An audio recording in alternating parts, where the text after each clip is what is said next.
Sudah siap semuanya anak-anak? Sudah, Pak. Assalamualaikum warahmatullahi wabarakatuh.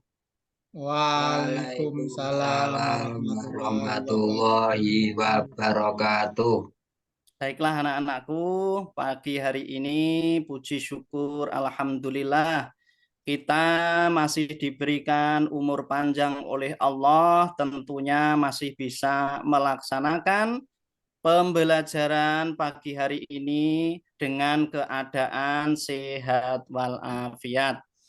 Baiklah anak-anakku yang dicintai oleh Allah Subhanahu wa taala, untuk pagi hari ini sebelum pembelajaran kita mulai, saya ingin bertanya, siapa di antara kalian yang datang paling pagi anak-anak tadi? Saya, Di antara Pak. kalian, oh, Nanang nggih. Iya, Oke. Pak. Nanang Nomor ternyata kedua, Pak.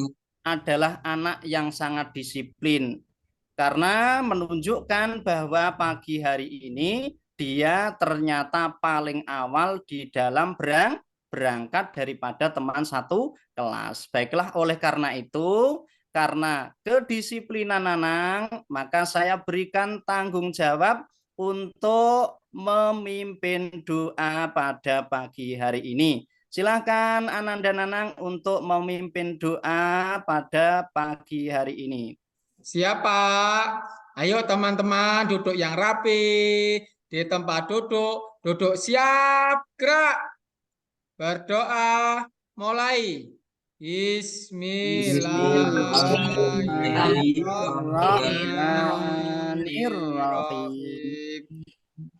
Rabbi Rabbi zidni zidni ilma ilma warzuqni warzuqni fahma waj'alana minal muslimin. Muslimin. Amin. Amin. Amin. Ya Rabbal Alamin. alamin. Alhamdulillah. Berdoa Anak-anakku, selesai. iya. Selamat pagi anak-anak.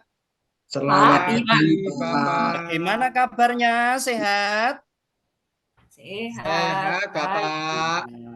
Anak-anakku, perlu diketahui bahwasanya doa itu adalah hal yang paling penting di dalam melaksanakan sesuatu hal, ya anak-anak ya. Jadi dibiasakan karakter kita sebagai seorang siswa, sebagaimana kurikulum kita saat ini adalah kurikulum merdeka, itu untuk menunjukkan karakter kita, menguatkan karakter kita, bahwa kita sebagai seorang muslim harus selalu mengawali dengan doa untuk melakukan segala kegiatan. Baiklah anak-anakku sekalian, sebelum pelajaran saya mulai, saya ingin mengabsensi anak-anakku. Apakah di antara kalian ada yang tidak masuk, atau mungkin sakit, atau mungkin berhalangan? Saya bacakan absensi kalian dari Ananda Nanang. Hadir, Pak. Alhamdulillah. 2, Ananda Ridwan. Ananda Ridwan? Belum datang, Pak. Datang nggih? Ya, mungkin ada orang tuanya masih ada kesibukan ya. Nomor 3, Ananda Sri Purwati. Ada, Pak. Alhamdulillah. 4, Ananda Sawini. Hadir, Pak. 5, Ananda Diana. Ya ampun, keluar dia. Oh, belum datang. Tidak apa-apa, kita tunggu. 6, Ananda Dwi Handayani. Hadir, Pak. Ananda Eka Erni. Masih Belum di luar, datang. Pak. Ya, Ananda Arif. Hadir, Pak. Ananda Nur Aini. Belum datang, nggih. Jadi kehadiran pada pagi hari ini masih ada 3 teman kalian yang belum datang, tidak apa-apa. Semoga segera datang. Baiklah, anak-anakku, coba akan kita tampilkan slide PPT pada pagi hari ini, yaitu pembelajaran Pak Yudi. Tapi sebelum itu, saya ingin bertanya kepada anak-anak tentang pelajaran yang kemarin kita pelajari. Masih ingat anak-anak tentang apa anak-anak? Pelajaran ketiga, pembelajaran ketiga pada kelas 4, kita belajar apa kemarin? Indahnya, indahnya saling menghargai Menghargai. atau disebut dengan toleransi. Toleransi. Ini juga termasuk materi yang sangat digembar-gemborkan ya, khususnya oleh pemerintah kita, yaitu dengan apa anak-anak? Moderasi beragama. Kita harus saling menghormati kepada yang lain yang tidak apa? Pendapatnya yang kurang sama dengan kita. Baiklah, itulah pelajaran pada masa lalu. Sekarang kita lanjutkan pembelajaran 4 pada fase B ini, yaitu tentang di slide Pak, tentang menyambut usia balik. PPT Pak, tolong ditunjukkan PPT-nya ya di slide.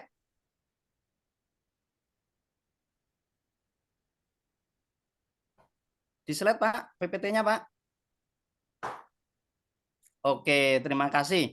Anak-anakku sekalian yang dirahmati oleh Allah, tentunya kita tahu anak-anak, bahwasanya balik. Tadi Pak. Ya, sebelum kita mengetahui apa itu balik anak-anak. Balik itu kalau memaknainya secara pribadi kalian sendiri, mungkin sebelum Pak Guru menyampaikan, coba ada yang berani mengungkapkan apa itu arti balik anak-anak.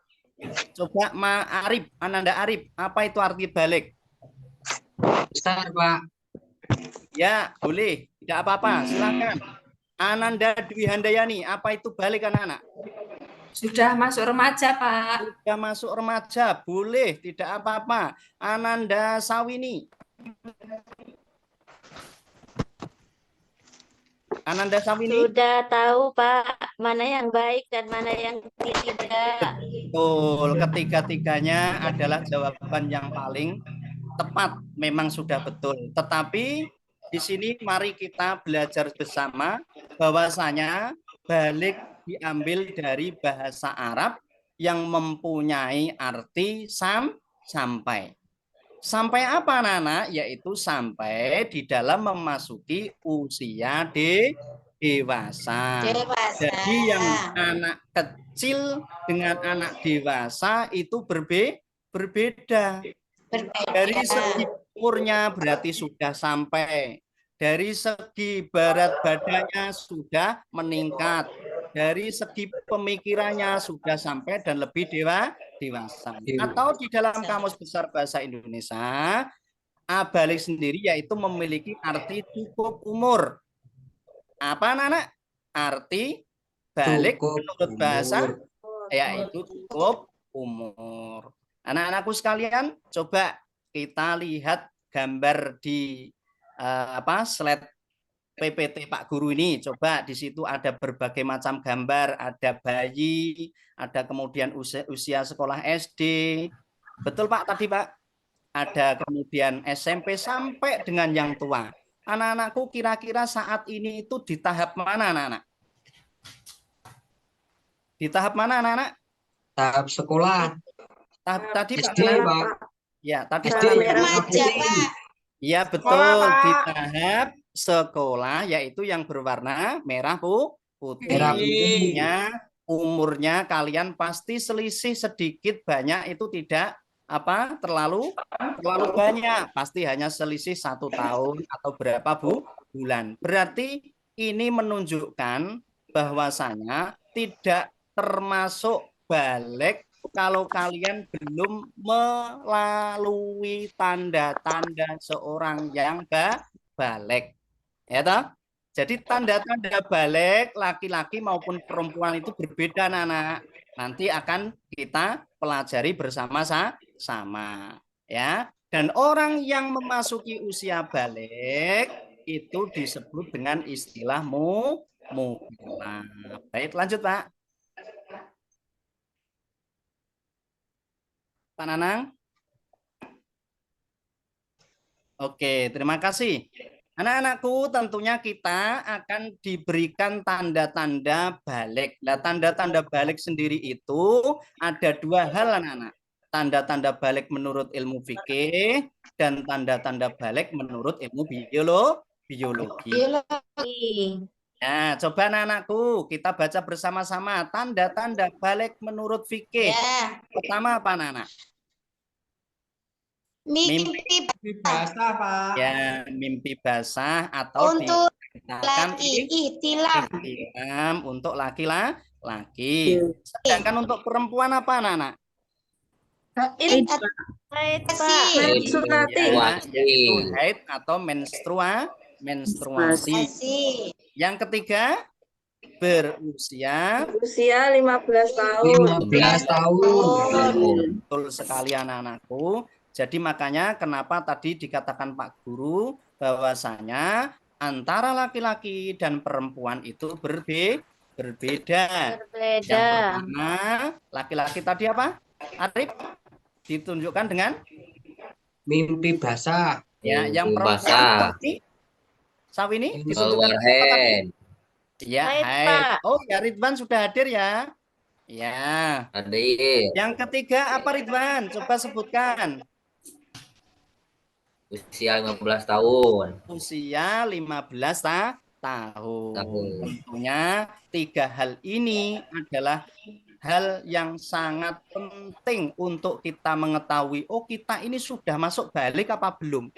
Kalau laki-laki seperti Ridwan, seumpama kok ternyata dia tadi malam itu bermimpi, ya. Tadi ada yang mengatakan bermimpi enak-enak, kemudian apa? Mimpi basah. Maka sudah dikatakan akil balik. Akil balik. Ya, lah bagaimana selanjutnya? Lanjut, Pak. Apa yang harus kita lakukan kalau sudah mimpi basah? Lanjut, Pak. PPT, Pak. Ya, ini. Selanjutnya yang perlu kita lakukan adalah melakukan mandi wajib. Wajib. Mandi wajib, Pak. PPT mandi wajib, Pak. Ya, mandi wajib. Anak-anakku, coba baca dari nomor 1 sampai nomor 7 supaya kalian paham bagaimana cara kita melakukan mandi wajib. Ayo, dibacakan. 1. Mencuci Dua telapak tangan. Ya, 3 mencuci kali. kedua telapak tangan. Berapa kali anak-anak? 3 kali.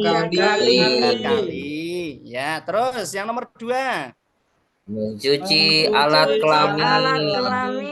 Ya, mencuci Dengan tangan kiri. dengan tangan kiri. 3. Membersihkan tangan kiri. Atau menggosokkan ke tanah atau pakai sabun. Yang keempat. Berwudu sempurna. Betul. Kelima. menyelam Menyelam air rambut kepala dengan air. 3 kali jika Ya, yakin kepangkal air bisa masuk ke rambut. pangkal Yang rambut. keenam. Maka rambut. Yang keenam. Menuangkan Menuangkan air anggota badan. Anggota badan. 7. Membasuh kaki. Membasuh kaki. Kira-kira dari pemaparan PPT atau gambar di atas yang saya sampaikan ini, anak-anak sudah bisa menggambarkan belum? Bagaimana caranya mandi wajib? Apakah kalian sudah paham anak-anak? Sudah bisa Belum. menggambarkan? Belum, Pak. Oh, belum Nggak ya. ada praktek tuh, Pak. Iya, insya Allah minggu depan anak-anak kita akan Praktek mempraktekkan bersama. bagaimana cara Mandi mandi wajib, wajib. tapi tentunya dengan apa? Hanya sekedar tata cara saja. Oh, tata bukan cara, dipraktekkan ya. langsung Mulai mandi karena bersama. kita tidak memungkinkan itu, ya anak-anak ya. Ya, bagus Pak. sudah mulai dewasa tidak apa-apa. Tetapi Iya, intinya Pak. bahwasanya kalian sudah tahu urut-urutan mandi wajib tersebut. Jadi kita tidak boleh sembarangan anak-anak karena ini sudah termasuk apa? Tuntunan syariat Islam. Islam. Kita sebelum mencuci apa tadi alat kelamin kok kita sudah apa membasuh kaki baru menuangkan air ke badan atau diwolak-walik dulu, tidak, seperti urutannya ini tidak apa baik, harus sempurna dengan mengurutkan urutannya secara baik. Sampai sini sudah paham ya anak-anak ya? Ada yang perlu Sudah dicoba? paham. Sudah, Ya, terima Pak. kasih. Selanjutnya.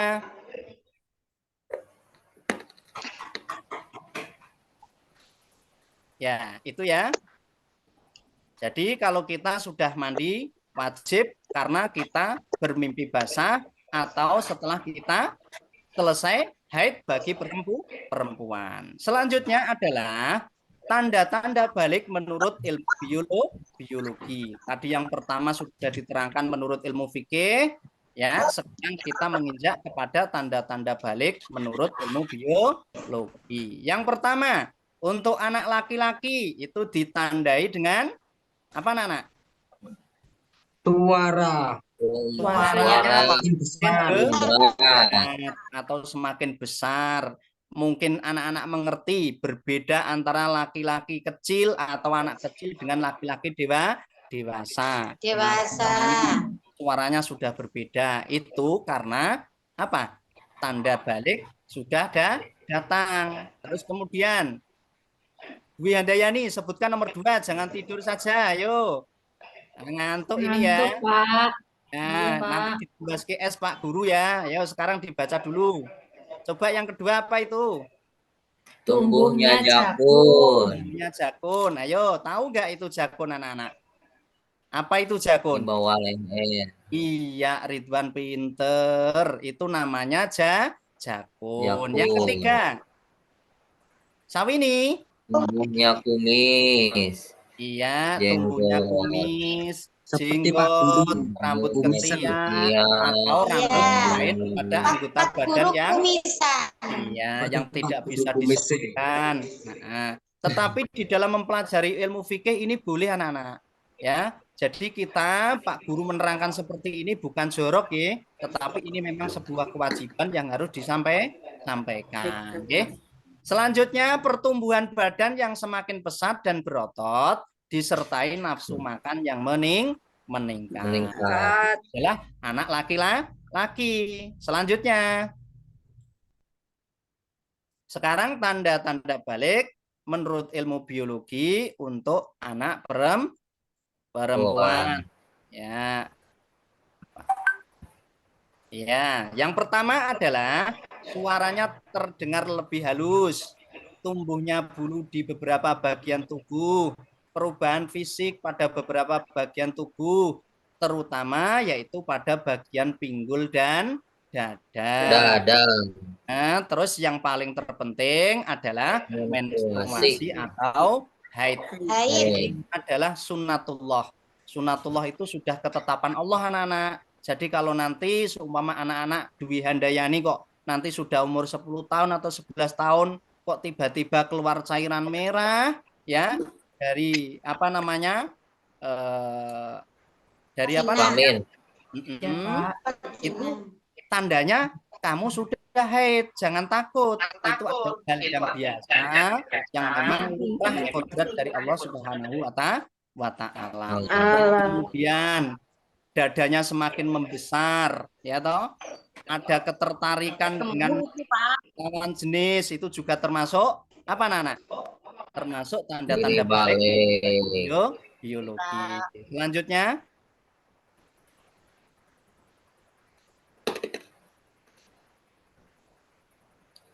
Ya, kewajiban setelah memasuki usia balik, anak-anakku perlu sekali kalian tekankan di karakter kalian bahwasanya kalau kita sudah memasuki usia balik, kita harus bertanggung jawab, yaitu satu, selalu melaksanakan sholat kewajiban sholat fardu. Karena sholat ini tidak bisa ditinggal bagi mereka yang sudah memasuki usia balik. Ya, Nana ya. Jadi sudah harus wajib melakukan, tidak bisa meninggalkan walaupun hanya satu waktu. Ya toh? Yang kedua yaitu menutup aurat. Aurat. Harus tahu batasan aurat kita. Sudah besar, sudah balik, nggak bisa kita sembarangan di luar hujan-hujanan seperti anak kecil tidak memakai celana. Itu sudah tidak boleh ya. Apalagi yang perempuan harus tahu batasannya. Dengan teman laki-laki tidak boleh dipegang-pegang pahanya atau dadanya. Sudah tidak boleh anak-anak ya. Ini harus diketahui oleh anak ya. Auratnya harus tertutup ya. Batasan aurat perempuan sampai mana Eka? Ayo, Eka. Yaitu Iya, Pak. Seluruh anggota tubuh, Pak, badan, kecuali tubuh muka dan kecuali telapak tangan. wajah dan Tangan, Pak. telapak Telapak tangan. tangan. Ya, yang ketiga kewajibannya adalah menuntut Menuntut ilmu. ya, karena ilmu adalah fondasi kita untuk mengayai atau melakukan kehidupan kita selanjutnya. Sampai sini paham anak-anak? Paham, Pak. Paham. Lanjut. Wassalam. Terima kasih. Itulah tadi pembelajaran tentang menyambut usia balik yang disampaikan Pak Guru. Selanjutnya silakan anak-anakku kerjakan LKS halaman 34 ya. Ulangan 1 yaitu kalian kerjakan di rumah untuk kita lakukan koreksi pada pertemuan yang akan datang sekaligus membahas bab selanjutnya. Marilah kita tutup pembelajaran pagi hari ini dengan mengucapkan hamdalah. Alhamdulillah. Terima kasih.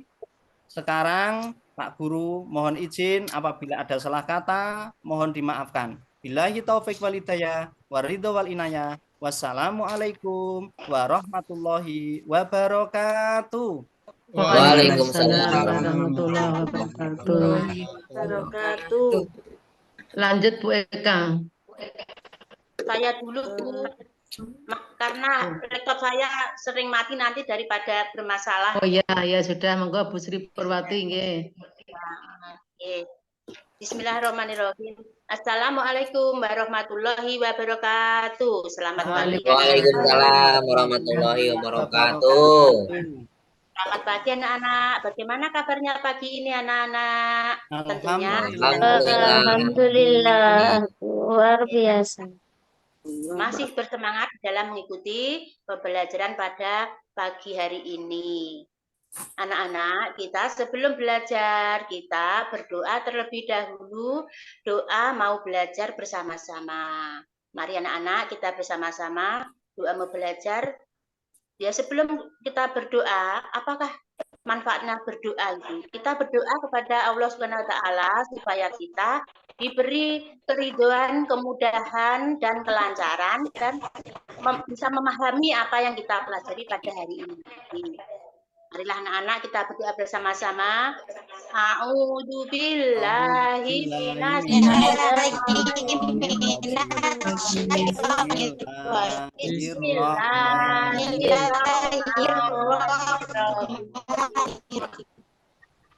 Rabbi zidni ilma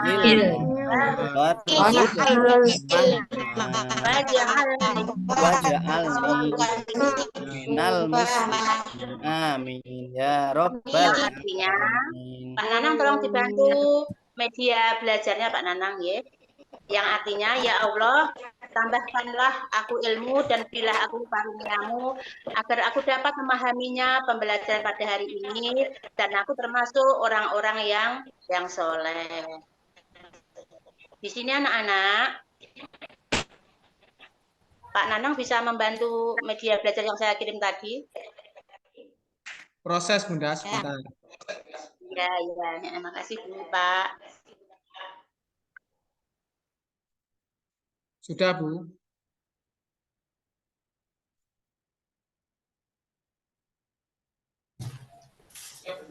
Ya, lanjut Pak, lanjut. Anak-anak, hari ini siapa yang kira-kira tidak masuk? Masuk semua Bu. Masuk semua, Bu. Ada yang tidak masuk. Masuk semua. Alhamdulillah. Anak-anak tadi sudah sarapan atau belum dari rumah? Sudah. Sudah, Bu. Alhamdulillah. Sebelum kita belajar, marilah kita supaya bersemangat, kita tepuk semangat dulu. Contohnya seperti ini anak-anak. Tepuk semangat.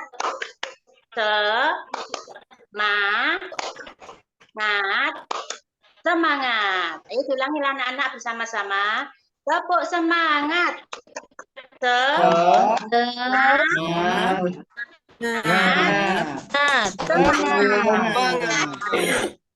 kasih anak-anak. Semoga anak-anak pagi ini semakin bersemangat dalam mengikuti pembelajaran pada pagi hari ini.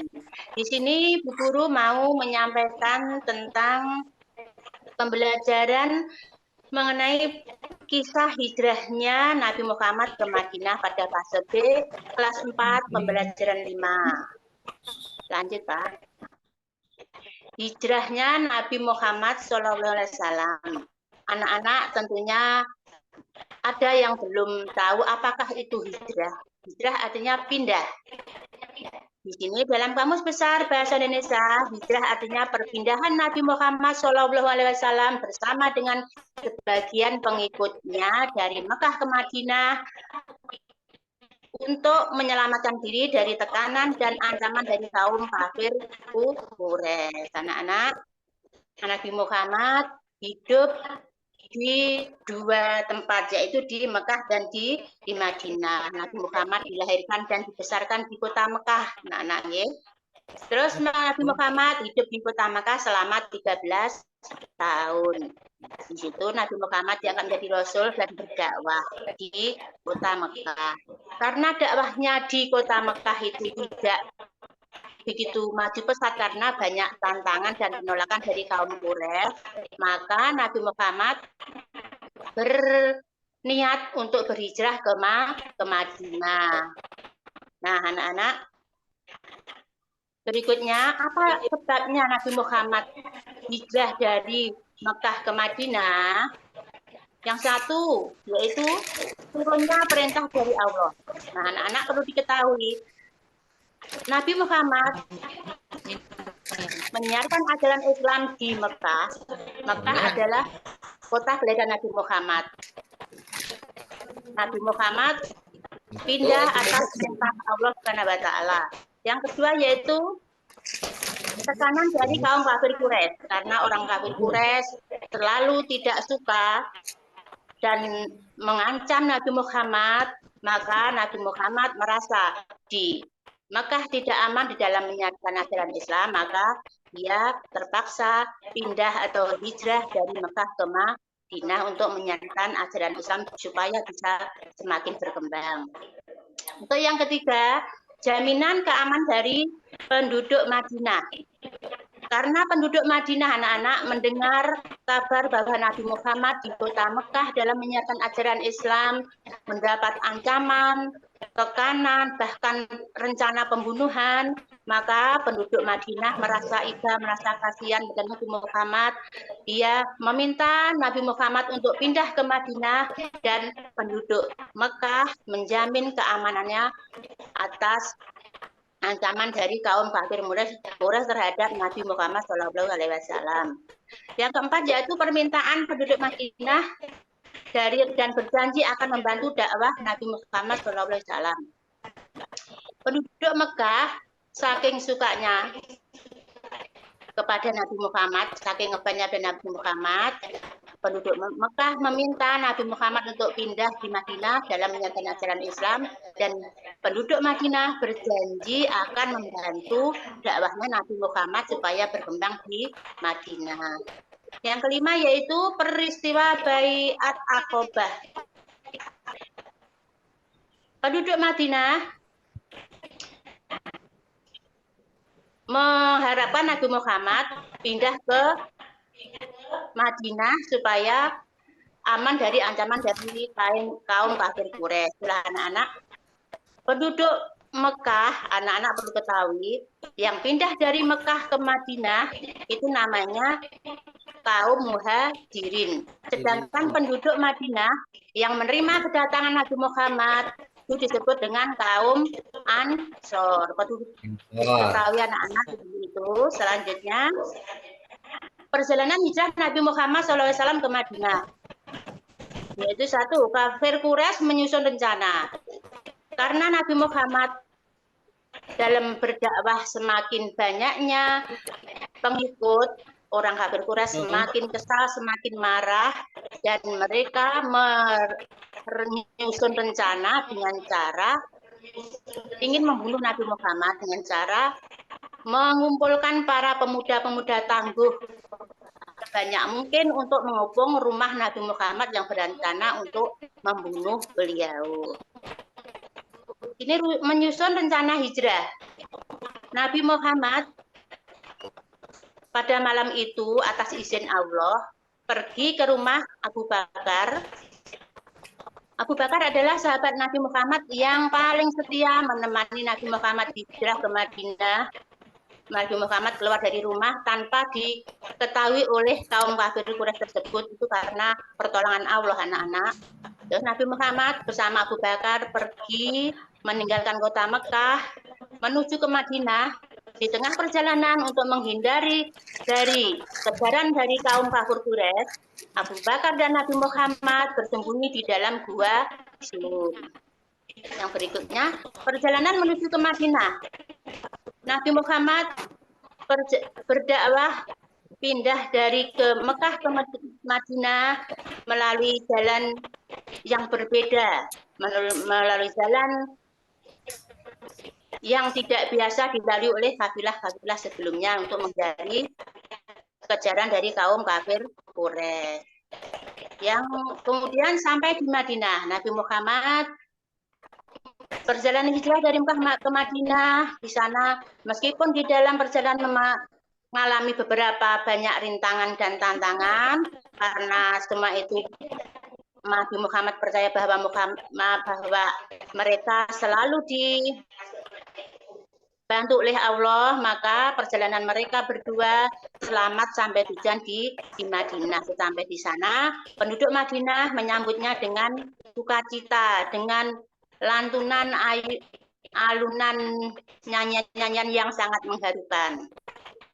Lanjut anak-anak, meneladani hijrahnya Nabi Muhammad SAW ke Madinah.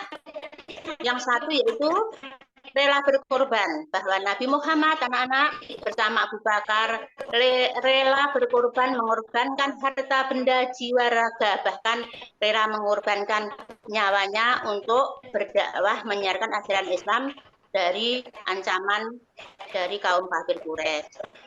Yang kedua, teguh pendirian. Meskipun ditekan, diancam, bahkan akan dibunuh, Nabi Muhammad dan Abu Bakar tetap teguh pada pendiriannya untuk tetap menyiarkan ajaran Islam tanpa takut sedikit pun. Yang ketiga yaitu percaya diri. Nabi Muhammad di dalam menyiarkan ajaran Islam, dia selalu percaya diri bahwa apa yang disampaikan itu adalah ajaran tauhid yang benar yang disampaikan itu kepada kaumnya, dan dia percaya diri bahwa Allah selalu menyertainya. Yang terakhir yaitu tanggung jawab, bahwa Nabi Muhammad dan Abu Bakar mempunyai jiwa rasa tanggung jawab dalam menyiarkan ajaran Islam kepada kaumnya. Lanjut anak-anak, hikmah hijrah Nabi Muhammad SAW ke Madinah. Yang ke satu, kaum muslimin selamat dari ancaman kaum kafir Quraisy. Anak-anak, kaum muslimin yang ada di Mekah banyak mengalami tantangan dan rintangan, ancaman, penganiayaan, tetapi dengan berhijrah, dengan pertolongan Allah, kaum muslimin selamat dari ancaman kaum kafir. Yang kedua yaitu bertambahnya kecintaan kaum muslimin terhadap Islam.